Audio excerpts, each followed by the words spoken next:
Chapter 6, Captain Behavior. It's the next morning. You and the gang reconvene just hours before you and Tristan are to report to Captain Thompson's office. So, how did everybody sleep? You mean, after you dropped the bomb that Big V may not be the head of the Scarlatti snake? Oh, I slept like a baby. Not? That makes two of us. I feel like I failed you, Chloe. The agency's intel was more outdated than I thought. It's no one's fault, Luke. Then let's take this opportunity to fix it. What kind of opportunity? You lock eyes with Mafalda and raise a knowing brow. We may be meeting with the captain to give a statement about last night's raid, but it doesn't mean we can't do a little fishing while we're there. You read my mind, Rose. This is your shot to take out to find out what the Albany PD has on the Scarlattis that we don't. Sneaking info to Albany Station won't be an easy feat. What gives them the incentive to share any of their intel with us? They have none. The trick is to stay confident, answer their questions with authority. When they start to let their guards down, that's when you keep your eyes open and ears open. You could play good cop, bad cop. You and Tristan exchange a shared smile, bemused. And which one of us do you see as a good cop? Ruby raises a brow, cheekily contemplating. You know what? Don't answer that. Alice swans in on the fun and paws at you with an excited pant. You think I'm the good cop, don't you, girl? These are both valid tactics, but in my experience, let me add anything. Just know that every station has a weak link.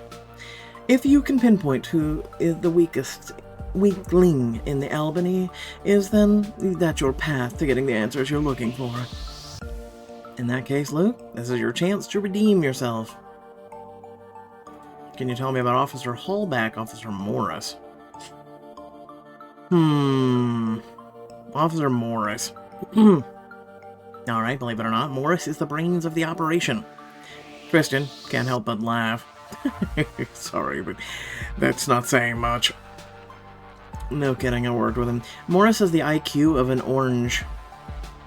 I'm not saying Morris is some kind of idiot savant, but Hallback sees him as a leader. And Morris says jump, Hallback asks, where's the cliff? Luke leads you to his desk, where he produces a small flash drive from his bag.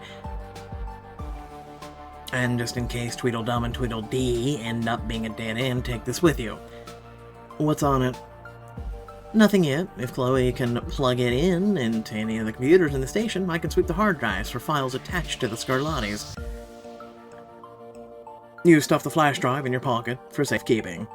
Anything else in this bag of tricks? Oh, I could go for an omelet.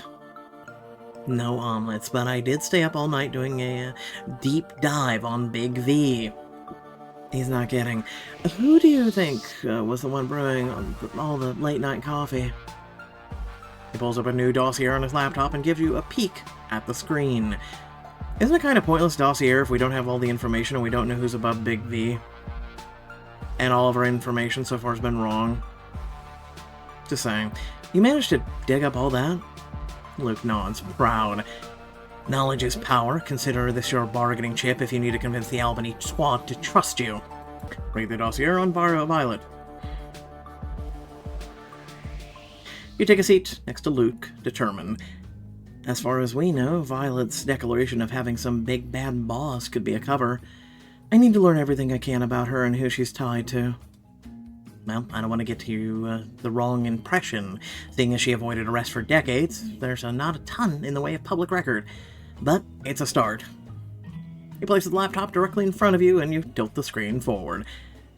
Alright, let's see. Big V, widow, mid-60s, occupation, owner of the casino, stakeholder in Scarlet Coffee, inherited Scarlatti and daughter's body shop, owner of a large storage. The Scarlattis rose to power as a crime family a century ago under Violet's great-grandfather, Alessandro. His mechanic shop, be nice if the icons on the screen would go away in the blinking hand, but you know, I digress. His mechanic shop was a front for money laundering, a business he left to his daughters after his only son passed away of a heart attack. The business grew into a legitimate crime syndicate with the opening of a Casino Nostra, Alessandro's eldest daughter, Alicia, began calling the shots after his death by a rival mob family. Details of Alicia's successor are scarce, but the power structure of the family is believed to remain in the same. A main boss and underboss, delegated division leaders, hired henchmen. And that's it. And here's the list of her suspected murder victims. Luke fills up a list of names on his laptop. Henry Golden, Violet's first husband, died from antifreeze poisoning. Yikes, that's a harsh way to go. Brooks Piccoli, Violet's second husband, found dead in the East River with weights tied to his ankles. Not much of a romantic, is she? Anita Ray Vierga, Violet's former best friend and business partner in Lot Storage, found unresponsive in storage unit 34B with marks around her neck, consistent with strangulation. I remember hearing about that case. It went unsolved. Little Tony Gambino, Violet's first cousin, former Casino Nostra floor manager, fell 23 stories to his death at a Casino Nostra and hotel balcony. Ruled... that one feels straight out of Dracovia. It's almost nostalgic. The way I see it, someone in law enforcement is protecting Big V. There's no other explanation for why she's been able to escape arrest this long. You nod, letting the info sink in. Big V's murder victims. How could she kill her own... my husband's, best friend? Cousin. I mean, have you met the mob? Seriously, none of these really shock me. We'll just go with best friend. Does the woman have no loyalty? It may not be exactly as it appears. Come on, we all know she did it. That's one theory. Meaning there's a second one? There is a credible rumor that Anita was embezzling money from the storage company. When Violet found out, she planned to give her a slap on the wrist. But Violet's true boss had the other plans. It's very possible. It's one way to keep your hands clean. Big V's hands are doused in blood. Let's not get carried away. Big V is far from innocent. Don't worry. Whether she's calling the shots or executing the plays, Big V doesn't get a pass from me. Nor should she. I didn't realize the Scarlatti owned business aside from the casino. Me neither. Luke, what do you know about... The body shop seems more important than coffee. Don't tell me Violet's day job consists of oil changes on the beat-up sedans. Luke laughs. Far from it. Big V hasn't shown her face there in years, at least not during business hours. No, she just collects the so-called profits when it comes time for payroll. You hit the nail on the head. Okay, so it's another money laundering front. It's not all that surprising. No, but it may be some interest to you to know who owns the business on paper. Violet Scarlatti? No. Luke shakes his head. It's under an LLC, Scamps Inc. If Big V is so proud of her family name, why would she cover up with some sort of silly company name? Because it's not really her company. None of them are. She's just the face. Of course. So she's protected. She knows no one can touch her. The real boss is likely another Scarlatti, but your guess is as good as mine as to who. Is Big V close to her siblings? She could be taking orders from an older brother or sister. Luke shrugs. And they're as close as you'd expect. Regular Sunday dinners, the occasional family vacation, but there aren't just siblings to vet. Big V has literally hundreds of cousins, aunts, uncles, in-laws. I think we get the idea. The Scarlatti family tree has many branches. Their reach literally spans the state. Well, we're not going to let get closer to the truth standing here. You put your hand out for Tristan. So, partner, ready to rock and roll? You ask me like I have a choice. He takes your hand. But before you can take another step towards the exit, Mafalda grabs your arm. Wait, Rose. What you just said, ready to roll, that's what your dad always said to me before a stakeout. Like father, like child. It reminded me about something on your dad's case. Your eyes meet hers, her grave expression making you nervous. Nothing good, I'm guessing. Around the time of Blackwood's case, your dad requested to go undercover and the chief denied it. At the time, it felt like a safety concern, but looking back, there's a good chance there may have been a mole on the inside.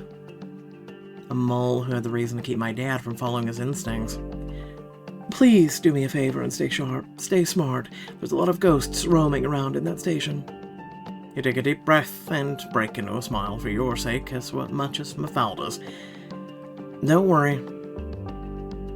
I always escape danger. Considering how often you get yourself into it, that's a good thing. Just don't test your luck until it runs out. I'll be safe. Promise. You arrive outside the Albany station, but before approaching the entrance, you pull Tristan off to the side. Before we go in, I want to make sure we're on the same page before one of us says the wrong thing. You mean before I say something wrong? Your words, not mine. Well, I think our best bet is to try to get Holbeck and Morris to crack. The two would probably spill everything they know for a couple of glazed donuts. Tristan, they're not toddlers. Even though those two won't spill everything to fill a craving for a donut. I think we could at least get something out of them. I highly doubt Holbeck and Morris are privy to confidential information. I'd wager Captain Thompson has learned her lesson about sharing sensitive information about her subordinates. So, what are you thinking instead? We're here to give a statement to Captain Thompson. Let's turn the tables and question her. We hold no punches as we explain Mafalda's theory, ask what she's uncovered. Let's go with the theory. Mafalda's a pretty smart person. She'll want to learn the identity of the mole as much as we do. Tristan vehemently shakes his head. If there is a mole in the department, Thompson's instinct will be to cut them loose. Isn't it more beneficial for us to get that mole first? Buy us time to ask how and why. Then it sounds like our best bet is to keep our eyes peeled for hard evidence. Front door of the station swings open and a deputy officer exits. You mean finding a way to alone in the station, crawling with cops? Yeah, no problem. Not when you're willing to cause a little disobedience. The two of you go inside where you signed at the front desk as the receptionist looks on, neither busy nor helpful. Watch this.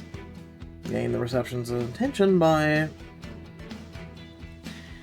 feigning exasperation or getting angry. You address this receptionist's eyes burning with contempt. Hello. What do I gotta do to get some help here? Sign in. Someone will be with you in a moment. I've already signed in. I don't appreciate being asked to wait while you're on your phone playing crossword puzzles. The receptionist looks at you with the most exhausted side eye and picks up the desk phone. I've got a disturbance at the front desk. And if on cue, Holbeck and Morris come forward. Ah, finally, two men in uniform I can actually count on. Do you know this person? Unfortunately, Captain Thompson is expecting the entitled couple. Come with us. We're taking you to the interrogation room. As you follow them to the back, you see your chance. Is the interrogation room really necessary? Wouldn't it be easier for us to wait in your office? We'd love to see what you've done with the space. It must be decked out in Mets gear. Morris and Holbeck both correct you with sneering shout. Yankees! My mistake, but you two know Tristan here is a huge Yankees fan. Sure am. Big American sports fan here. I'd love to check out your merch. We just added a new division with Banner. After a few more steps, the men stop in the middle of the bullpen. Here it is! Yeah, this is great, guys. We'll just hang here until Captain Thompson's ready to see us. Fine, but don't touch anything. Oh, Scout's honor. The second the guys leave, you take out the flash drive Luke gave you. See, I got us alone in the station with a hackable laptop right in front of us. Though I thought they would have upgraded to an actual office by now. So much for privacy, huh? You stick the flash drive into the Holbeck's laptop while Tristan peers around the office keeping watch. Here goes nothing. You watch as a window pops up on the screen, seemingly starting to some sort of data transfer. Looks like it's working. As you turn back to face Tristan, he takes a hold of your waist and pulls you close with a waggling brow. It also looks like we have a few minutes to kill. Is that so? Whatever do you have in mind, Mr. Thorne? He drops his head, sniffing your scent of your neck. Would it piss Holbeck and Morris more than the two of us defiling their so-called office? Bold of you. It's a day of boldness and I'm feeling the mood. Are you as well? Make out in their shared office. I'm gonna decline. I can think of a place less appealing than a PlayStation, smack dab in the middle of a squad's bullpen, no less. Rest the palms of your hands on his shoulders and give him a sweet peck on the cheek. But I am consistently impressed with your ability to turn anything romantic. I'm nothing if not bold. You're interrupted as a cell phone is slammed on top of Holbeck's desk. I thought this was a police station, not some sort of brothel. We didn't even make out. See, this is why it's an illusion of choice. You pull away from Tristan and turn to see Captain Thompson standing before you. You slap on a smile, masking your concern that she may have spotted the flash drive. Captain, hey. I'll have Tristan distract Captain Thompson. Distract Captain Thompson. Have Tristan. You take a step back, nudging Tristan to cover you. My favorite NYPD boss. How are you this fine morning? You carefully reach behind you, grab the flash drive, and slip it into your pocket. After last night's raid, I've been better. Quite a mess that was. Holbeck, get these two out of the damn bullpen and in the office now. Don't get any other frisky ideas. I'll be in to meet you shortly. You seem so happy. You and Tristan wait in Captain Thompson's office. Do you think the flash drive was able to complete a scan of Holbeck's computer? I hope so. You look out into the bullpen and spot Morrison's open laptop. Morris's computer is just sitting there waiting to be hacked. If only we had 5 more minutes. We managed to get into one laptop, that's worth celebrating. Tristan scans the numerous plaques mounted to the walls. Speaking of celebrations, look at all these awards. Who knew Thompson was such a decorated captain? You're literally sitting there in front of a computer, and no one's coming in the room yet. You could have done it, but you know, hey. When you're in the force as long as she's been, you have to prove your worth. Tristan examines the plaques a little bit more closely. Looks like her respect may be running out. Her most recent accolade is nearly 10 years old. You gaze over the small stacks of routine paperwork on her desk. Then, as you look up, you catch sight of something so intensely familiar. Tears prick your eyes.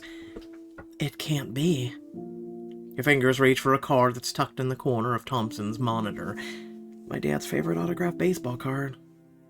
You tilt your head to read the writing on it. Go long, Maria. Fingers itch to snatch it for yourself, if only to have another piece of your dad to yourself again. Really? Swipe the baseball card, sure.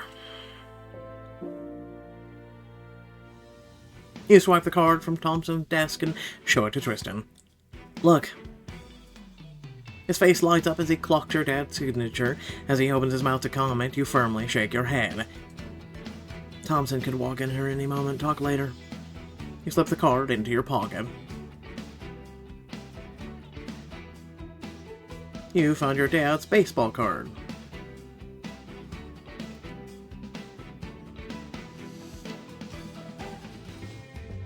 Moments later, a frazzled-looking Thompson enters the room. She takes a seat at her desk and gestures for you to do the same. Here we are, the umpteenth time, because you, once again, stuck your nose where it doesn't belong. I don't believe that is a fair assessment of the situation. Your Royal Highness, no one asked you. He's right. You don't have all the info you need. Thompson takes a deep breath, calming her anger. Then tell me, Rose, cooperate this time. It'll make it less painful for both of us. We have managed to help each other in the past. You glance over at Tristan, contemplating, then look back at Thompson. What do you want to know? I want to know about Big V.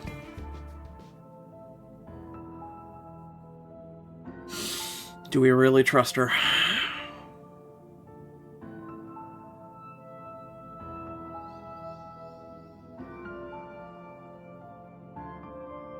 Fine. Be honest. It shouldn't come as a surprise to you that I've investigated my uncle's murder. I expect the Albany PD is doing the same. Of course. I just wish I had something to share in that regard, but we're not making out our public findings yet. Well, let's just say my investigation led me to Casino Nostra. Following what lead? Just like the Albany PD, we can't share those details with you quite yet. Remember what I said about making this painful. This is where your cooperation comes into play. Now, what led you to Casino Nostra? I went to Casino Nostra because Big V invited me. She left me a cryptic note asking me to meet her there. And naturally you accepted without alerting the authorities. What were you gonna do? Hug her? This is about her uncle. Tell me you wouldn't do the same. I wouldn't have. Now, how did that meeting go? It didn't. Well, at least not at first. Captain Thompson impatiently taps her fingers on her desk. Now let's stop talking in circles. I get that Big V is a person of interest in your uncle's murder, so let me make it clear that you're putting yourself in danger. The Scarlattis are a known crime family. No, you don't say. You think I don't know that? My uncle is dead.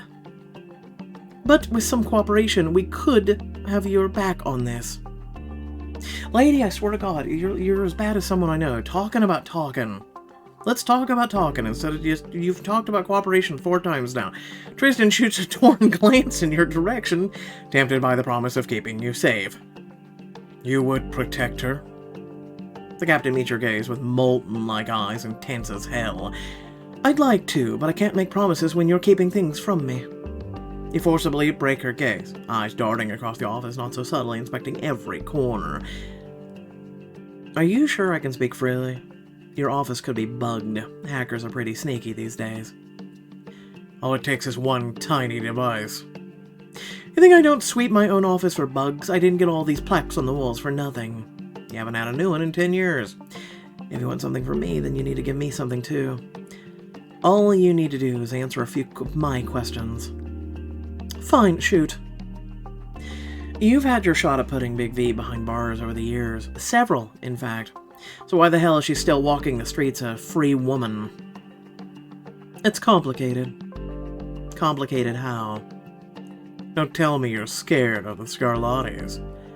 Hardly, but as I said, it's complicated. So you're either afraid of retaliation or you're working a different angle. I understand why you're asking, but you know I can't share that sort of information with you. Okay, then let's cut to the chase. The raid. How did Big V know to escape the casino just before the feds arrived? What are you implying? I'm not implying anything. I'm asking the question, the way any good detective should. Just like a good detective would know that this to mean you did meet with Big V. Otherwise, how would you know when and how she fled? You sigh, resolved to come clean. She had one of her goons kidnap me. He dragged me to the basement and tied me up. Oh my God, Rose. Don't act like you care. How did you manage to get free? Before the raid, another one of their guys came to the basement. He leaned in, whispered some sort of urgent message. I suspect he got wind of the raid, felt queasy at the sight of blood, needed to move on to the tied-up fool. Had gotten wind of the raid. I mean, how else would she have known to run out of there in the nick of time? I see why you could make that assumption, but did you actually hear what he said? No. From Big B's expression, I could tell it was something serious. No. Only a very few specific people signed off on that raid. No one else would have even knew about it. You're forgetting the agents that were there. Dozens of them. Thompson shakes her head in horror, trying to make sense of it all. I run a tight ship. There's no way a traitor could hide in my department. Just don't assume that.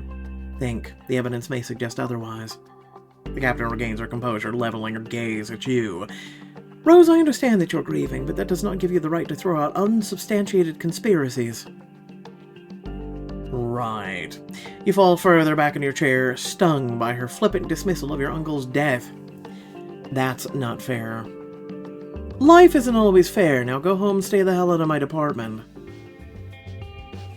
God, why do I feel like that was handled so poorly?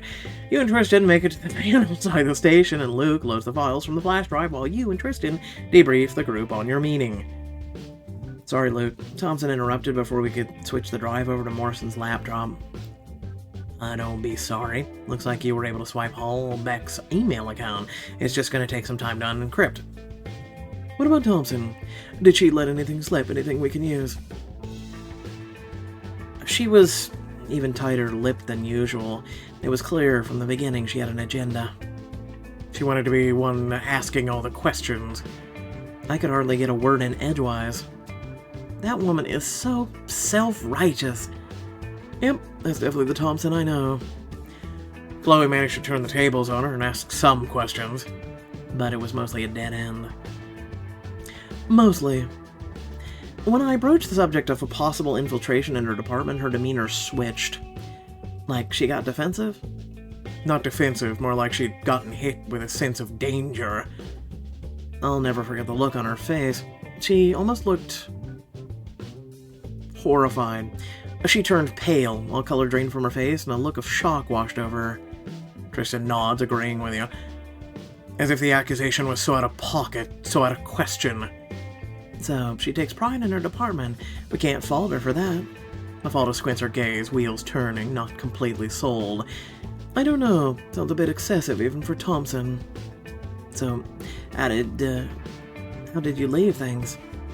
That's when the captain went up from guarded to downright cruel. What did she do? She implied I'm using my uncle's death as an excuse to be reckless. How dare she? She knew your Uncle Tommy. She came to his funeral. Tristan puts a soothing arm over your shoulder. Mafalda makes a good point. Thompson knew your uncle. Maybe we both misread things. She could be going through her own grief. If that's true, she has a horrible way of showing it. I'm sorry, friend. Overwhelmed, you move to the back of the van for a bit of privacy. Tristan follows you and takes a seat next to you. How big is this van, seriously? I just miss him so much. I know you do. You think I want to take on a crime family for the hell of it? I'm doing this to get justice for my uncle, to get justice for my dad.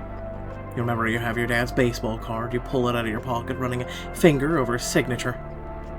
He must have been a big baseball guy. Huge, which meant as his daughter I had no choice but to love it too.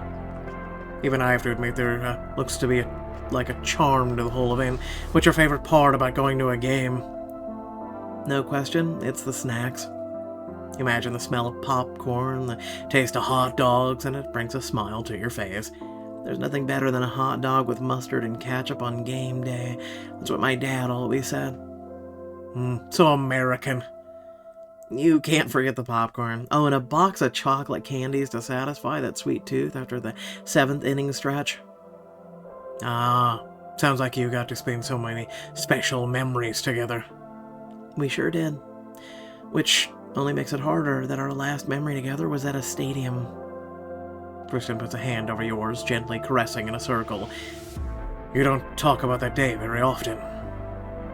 It brings up mixed emotions. I'm here to listen if you're able.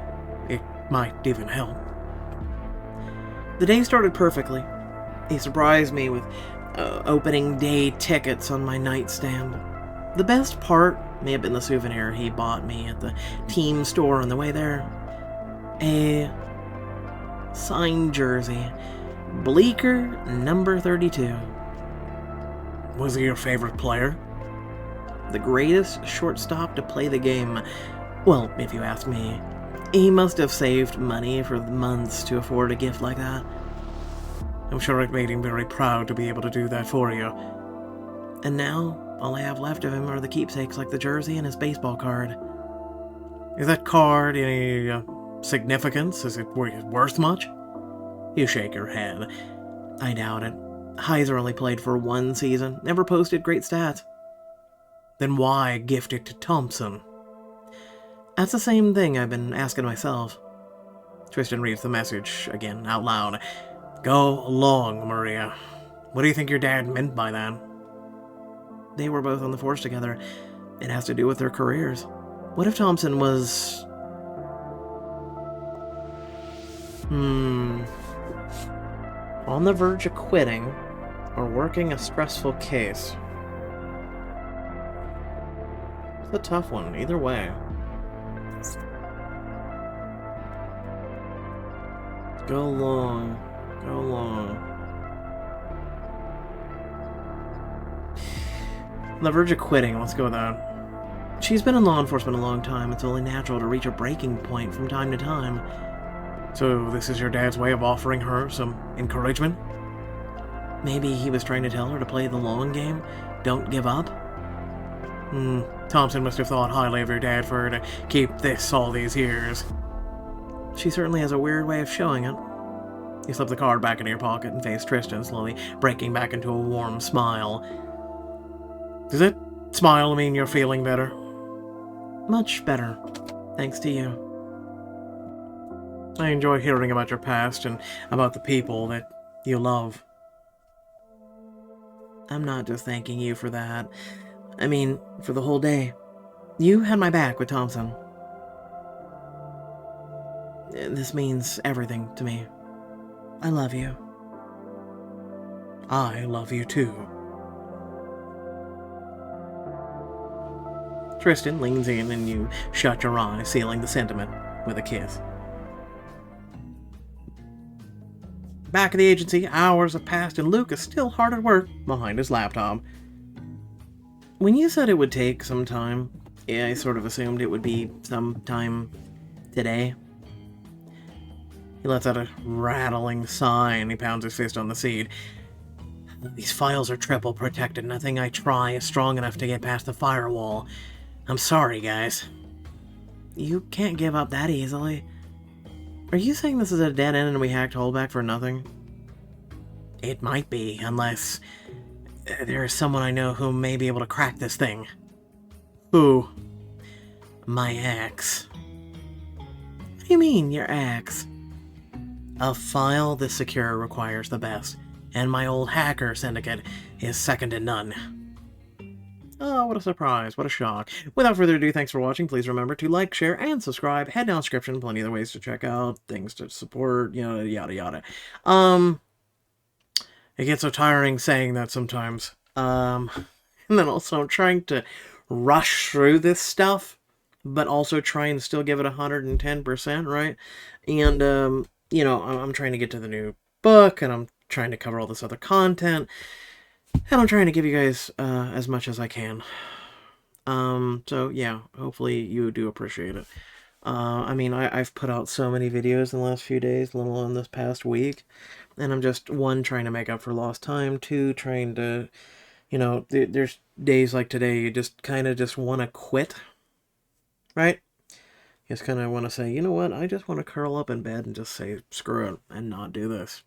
I'm going to be honest with you, but I do this content because of you guys. So, that, you know, just being heart to heart here, soul to soul, whatever you want to, way you want to put it, just saying.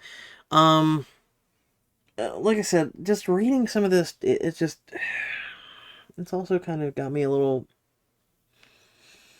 it happened so fast, and it's so low effort, and we got nothing with Thompson. We got a baseball card that's unknown right now, and just, there's so many other things that could have been done, could have been said, anything, everything. Again, you were sitting in Thompson's office, you could have got files there, you could have, again, and then, you know, Thompson sitting there, and, like, a solid half of the conversation was just her repeating things. And I hate that. It's a pet peeve. When people sit there and they, hey, you want to talk? Okay, what do you want to talk about? Well, I was just hoping we could talk. Brother and Christ. Listen, I don't want to talk about talking. I just want to, what do you want to talk about? Like, I hate that. Please tell me I'm not the only one who has kind of like a pet peeve about that, right? And then the person will just keep going, and you'll be like, okay, so what do you want to talk about? Well, I just wanted to talk about, you know, and it's like, oh my God. So you just wanted to talk. Shoot the breeze. Talk about the weather. Like, seriously. Anyway, without further ado, thanks for watching. I'll catch you all later. Peace.